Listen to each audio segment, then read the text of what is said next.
Yo, what is up, Batman, Spider-Man, and Spawn, and anyone drawn by Todd McFarlane? Today we're going to be doing a reactivate and blah, blah, blah, blah, blah. No, we're not going to be doing a reactivate. We're going to be doing a reaction, unboxing, and review of these two characters from the Transformers Reactivated series. I mentioned to you before that I used to work for Splash Damage, and I was there during the development of this game, and I actually got to play with two of these characters, so it's pretty exciting actually to get them in hand. Starscream was really cool because this is the first time that they added verticality. The other times it was just you're on the ground or like, jumping around as a terrestrial bot. But as an air-based vehicle, it was the first time that you got to see the height of the game. And yeah, very, very cool. I think I'm allowed to say that. Yeah. Lots of stuff are bound by NDA, which is something called non-disclosure agreement. So I can't talk about the majority of what I did over there in my experience. But still, it was a really, really cool game as it was coming along, and I'm hoping to see it completed. Yeah, very, very cool. Very, very cool. But yeah, we saw Optimus and what is it, Soundwave already, and they are both incredible figures. I know some people have been giving the Soundwave figure flack, but I don't know, man. I think the Soundwave figure is nice. I mean, Optimus is obviously the better of the two, but I don't know. I like Soundwave a lot. Let's see. Can I open it like this? I think I can just open it like this, right? EA. But yeah, dude. I mean, I know the toys are right there, but looking at the box, they've done a great job, like propping them up, mocking them up. And nah, dude, there's lots of great details. And why don't we just take a look at them in hand? We have a nice beefy instruction set. Well, actually, it's not that beefy considering it's two characters. So I have my hopes up that the transformation is going to be rather quick and fun and intuitive. Hopefully, got a nice little tiny accessory ketchup packet back here. I often refer to them as accessory burritos, but this one's kind of small. So yeah. So boom, boom, boom, boom, boom. Look at these guys, man. They look dope. I don't quite recall. You know what? Maybe it wasn't Starscream that I played with. No, it was. Well, you know what? It was some type of jet flyer. I'm pretty sure it was Starscream. But I don't recall why he had this particular deco and stuff like that. Yeah, I don't. Bumblebee was the one that I got to play with the most. And I'm pretty sure I can say all these things. And if not, well, my bad. Splash Damage. Not my intent. I'm just super duper hyped for the game. And yeah, getting to work on this game. And so I was a part of the publishing team, not the development team necessarily. But still, as part of the publishing team, you're meeting with Hasbro's digital games teams, and not just necessarily as a part of this particular project, but anytime you're working on a video game and they have like lore and a universe behind them, there are things called like brand bibles or other things that are equivalently called that. And what those are is like those are telling you basically the basis of the universe, of what this is about, what you can and can't do, like what the characters are like the lore behind the intellectual property that you're going to be addressing, the characters' attitudes, if they have specific color palettes that you have to observe, affinities, factions, and it gives you a breakdown in case you're not very familiar with the universe. Oh, dude, I almost cursed right now because dude, the manufacturing on this is really, really well done, dude. Wow. I was about to say, holy smit, But like, seriously, the manufacturing is done really, really well. It feels nice, man. It feels nice. And yeah, granted, there's little bits of hollow things here and there. But it's only on the wrist that I see it on the forearms. And like, dude, this cleans up real, real nice. This too, it feels nice. And the details and everything on this is done extremely well. It's certainly Lord Starscream when we look at him. And yeah, man. Oh, man, I'm in a real, real good mood. I'm recording this on a Friday morning, actually. And I'm still kind of groggy from sleep and still a little sick if you can hear my voice. But wow, this is even really cool. Got the little booster on the back over here to kind of make it look like you can, blast off in bot mode. Got the vents. Yeah, but going back to what I was saying about the brand Bible and stuff like that, yeah, it's like it's almost like somebody's entrusting you to take care of their child and you're the nanny, so to speak. And then they're going to give you a breakdown of like, okay, this is Jeremy, and Jeremy's allergic to peanuts. He's or he likes rain, and like he likes watching this or that. This is his favorite food. This is his favorite coloring book. Read him this story. Like they're gonna basically give you information so that you can take care of their child the best as possible. It's the same thing. It's the same exact thing. Oh man, this guy is nice. Jeez Louise, this guy is nice. I really, really love how there's so much attention paid to the back. That you got the thrusters going on over here. It's part of the car, I get it, but like to have it incorporated as part of the bot, dude, it's nice, man. Man, when I look at this, the vibe that I get is it's a cross of the earlier War for Cybertron, Fall of Cybertron vibe, along with the newer mix. Like it doesn't feel like the Bayverse stuff to me. You know what I mean? Like if I wanted, like when they first reimagined the G1 stuff in the Bayverse, I really wanted them to look more like this than anything. Don't get me wrong, Bayverse has its own charm and things like that, but Starscream looks like a Dorito. And that one, though, arguably, there are some merits to it. But this is what I was hoping that they would look like, versus made of like all these like shingles and stuff, But like, yeah, lots of cool stuff over here. There are some elements over here that remind me of the way Siege Hound transforms. How this comes off and this kind of like flips out. But dude, look how solid this looks. Sorry, aftermarket folks who create gap fillers, but yo, he looks pretty solid, man. Dude, where'd I put that accessory ketchup thing? Hold up. Oh, okay. Let's see what's in here. I mean, my guess is it's going to be Bee's Blaster and Starscream's Null Rays. Wow. Man, these Reactivate Transformers have really been a treat. They've just really, really been nice. Oh, almost threw away the other blaster. I wasn't at the company long enough. I left in 2022.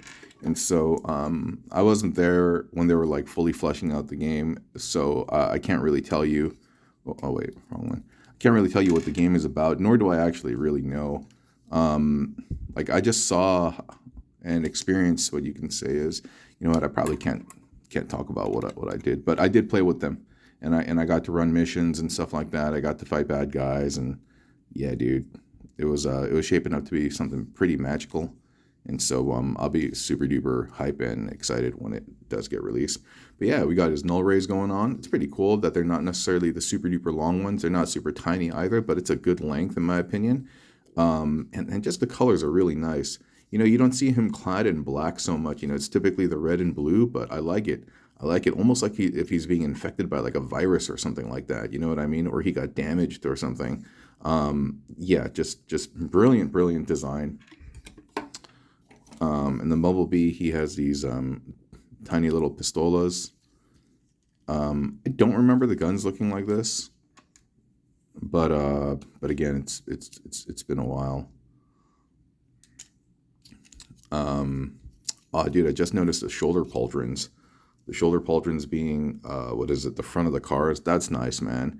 And even if that's not the real one. Even if they're just fake ones, because that's probably supposed to be this. Dude, it looks good, man. It looks real good.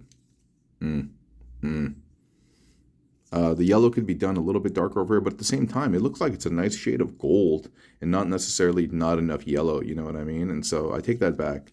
I think it's done well. There's a little bit of... I think it's supposed to be like this, right? There's no paint over here. Let me just take a look at the box again.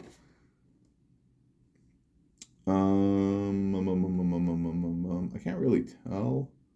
Oh, they reversed it on the box.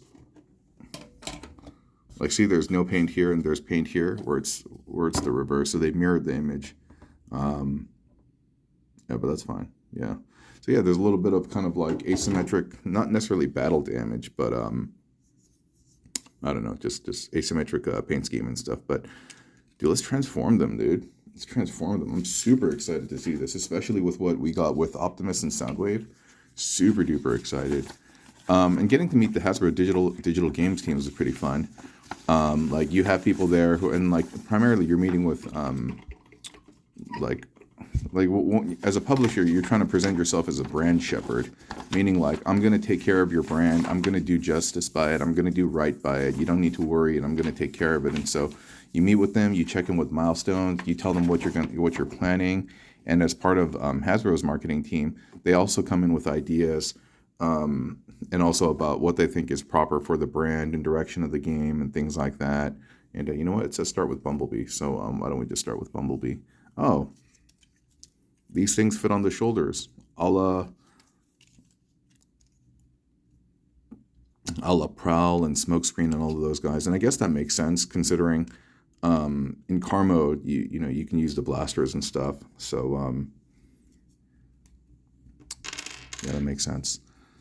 So, all right. But yeah, meeting with those folks is super cool. You know, and they have like tons of Transformer stuff in their office, in their virtual office and stuff. And yeah, it's pretty nice. It's pretty nice. At that time, I was trying to wrangle a Unicron, but it didn't quite happen. I was trying to wrangle a HasLab Unicron because I had missed that. But yeah, it is what it is. Oh, wow, this is kind of cool. Like on the back, you can. How do you do this? You can store them. It says you can store it, but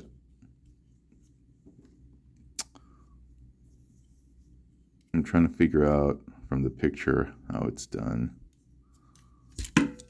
I can't quite tell. Is it saying I store it here? No, that doesn't fit there. Here?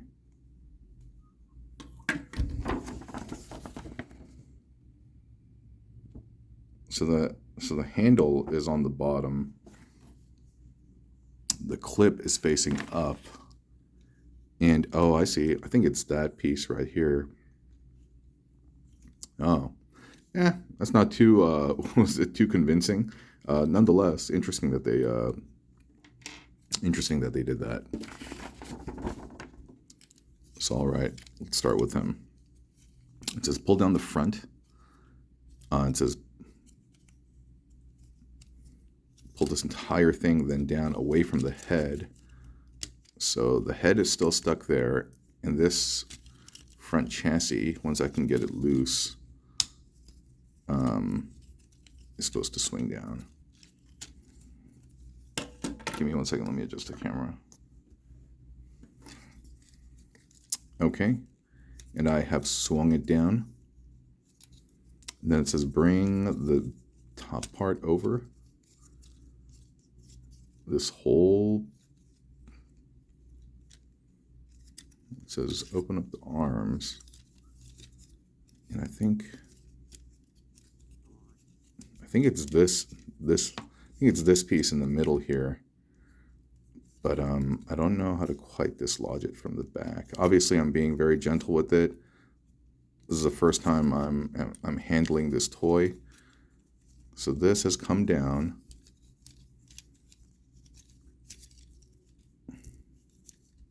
And so it's tabbed in there, so, and it says it flips up. And so I'm pressing to get this out, but dude, it's in there, man.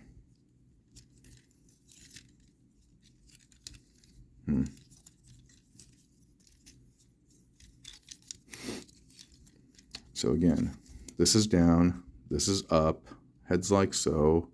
Head is flipping down while this comes up, but again, I'm pretty sure like it's just supposed to come out, but so I've dislodged it and it flips over the other way, but coming out this way, there's a bit of clearance. Oh, I think I got it. I hope I'm doing it right. Dude, I don't know what I'm doing wrong, but I'm encountering clearance issues getting this back piece out. Oh, that was really, really tight. Okay, I don't know if I'm doing something wrong, like I just said repeatedly, but there is a pretty significant clearance issue back there, at least for mine. And then now it says bring this entire thing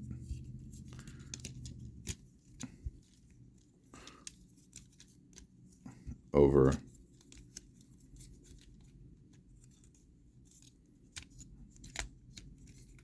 So, okay, so I got it. And that's nice. It's nice, and this is cool. It feels good.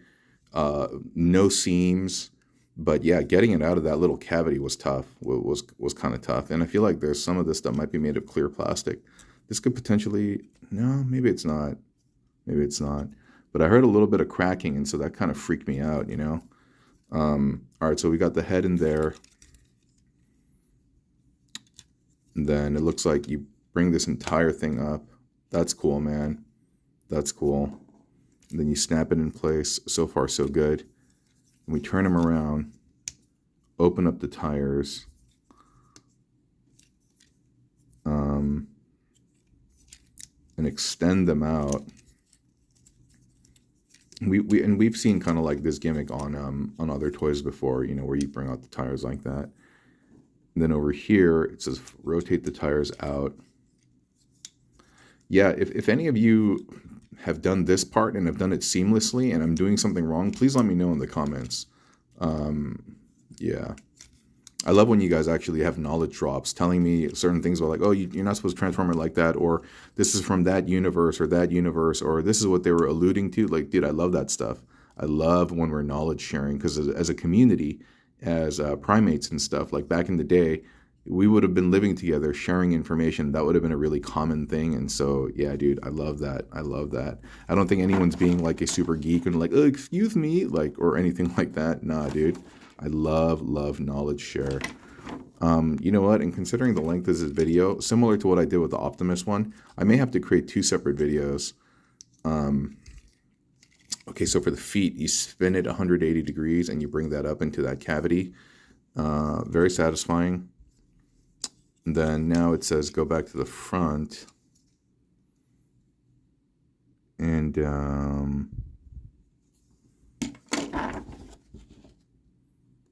let's see. I think it's saying rotate this up.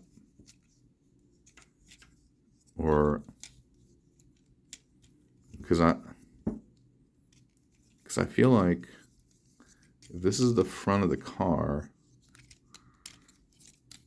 this must do something like that, and this must come forward. But I got to do it in sequence. And I'm not quite sure what they're asking me to do in that step right there.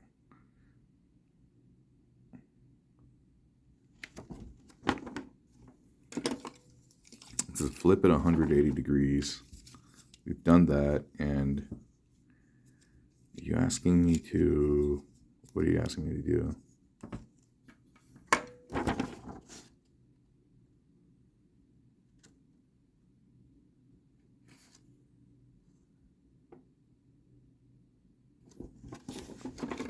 Oh, I think it's asking me to collapse the leg. No.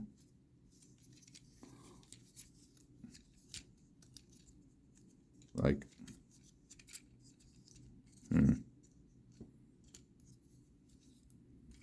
because I don't think there's a double hinge on the knee.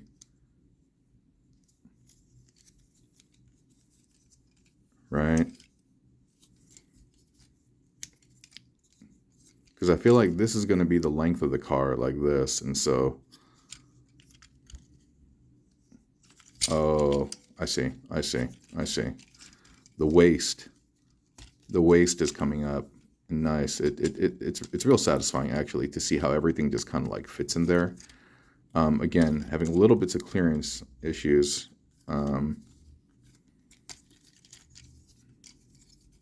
Because with the Bumblebee head there.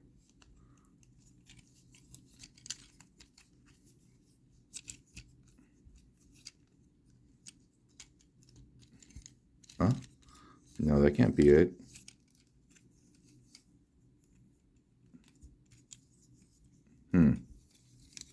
Yeah, that can't be it. See, I mean, I do feel like this is the way it's supposed to go, but then I feel like somehow, like this has to be spun though. Oh, no. The legs go up. this collapses back here. And yeah, I see it. I see all the tabs now.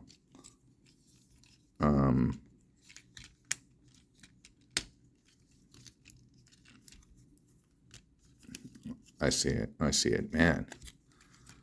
Yeah, these guys are like near seamless, you know.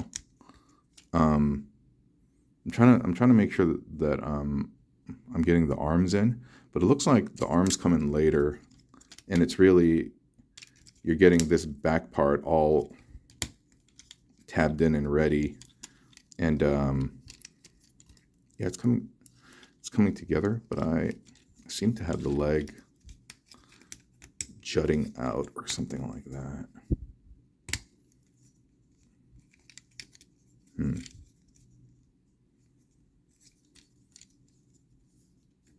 Like, what have I done improperly?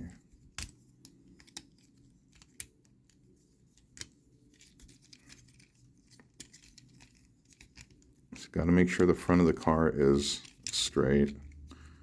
Got to make sure that's in there. That's important. And then there's another tab back here. Okay. Got to make sure the front is straight. Oh, the door came untabbed. So, wish the tabs were a little bit tighter, and I'm sure once I get everything closed up, it's not going to be an issue. But yeah, right now it's a bit of a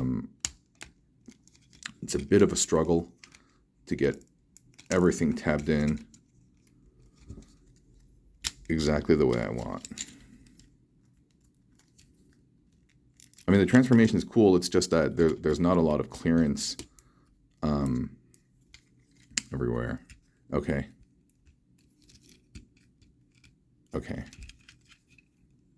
I think that's it. So far, so good. So far, so good. All right. In the front, now it says... So I wish these can be seen clearer. I mean, I get it. They don't want to use a ton of ink, but I feel like if the website itself, like the Transformers website itself, like, dude, you could just do away with the instructions, period. Just have a QR code that takes you somewhere online. And that way you don't have to charge us as much for the toy. I'm trying to figure out how these arms work, because it looks like it's a bit of a jigsaw puzzle as well.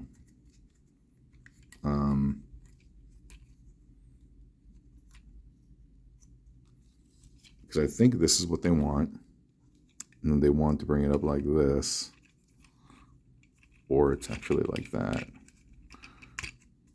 Okay, okay. So you need to reveal that tab to plug into here.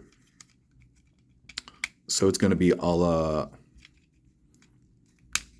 what is it? You know, like Prowl, Jazz, Blue Streak, Smokescreen, those guys from G1, where the arm fits in that cavity. I know, I'm sure there's a more graceful way to do what I just did, but yeah, you got to get those in there, and then you bring this up.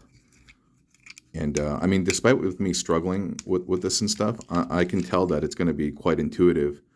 Did I do this right? That it's going to be intuitive once you get the feel of it. Yeah, and I think I've accomplished it here. And you just tab all of that in.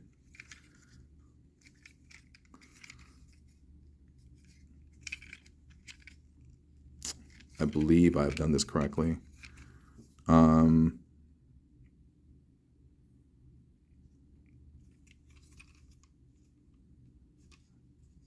Maybe I was supposed to close these doors later.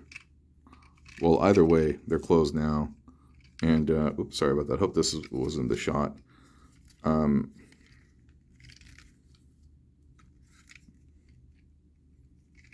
Yeah, this is not staying in for me. But what would have happened if I had closed the doors later? Would that have made a difference? No, I don't think so. Like,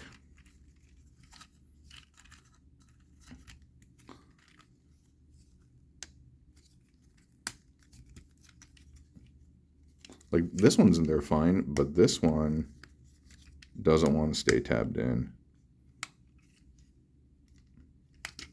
And I don't think it's a clearance issue or anything. I just think that the tab is a little bit loose.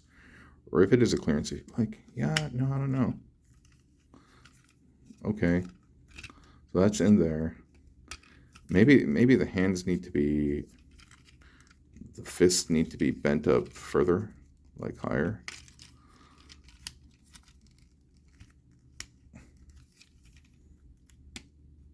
Maybe that's it. And then we close the doors. And again, the only problem is, again, mine is like the tabs are just coming undone.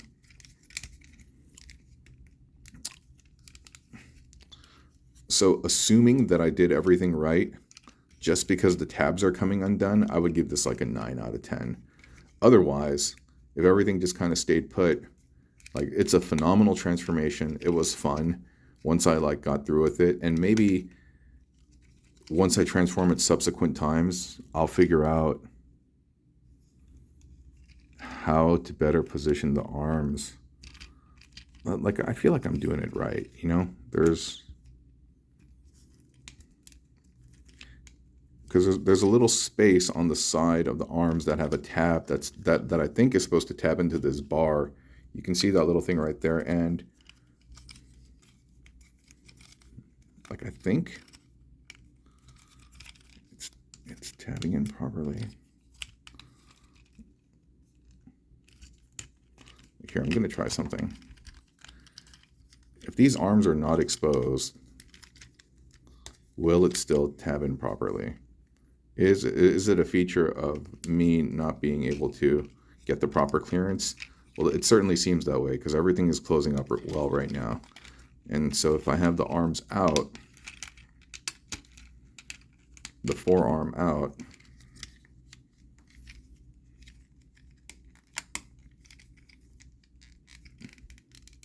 everything kind of seems to tab in properly almost. So I don't know. I feel like I did my best and I feel like I did it right, but nonetheless, some tabbing issues still present themselves, or like, you see, this one is in there properly. Like it's in there, and like I'll do the same for this one. Like I'll tuck it in.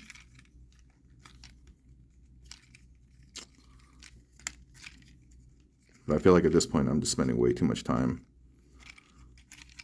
trying to get this right.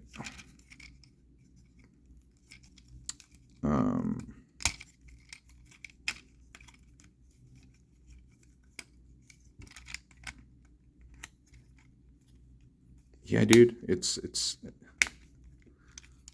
I don't know, dude. It's in there as best as possible. The door, I'll keep it ajar. And this little tab that I was talking about, it's not like there's one necessarily baked in there. It just fits into the cavity, like there's an open space. And like I said, this is going to be at the front of the car. I just want to make sure that if I'm going to give them a 9 out of 10, that it's my fault. That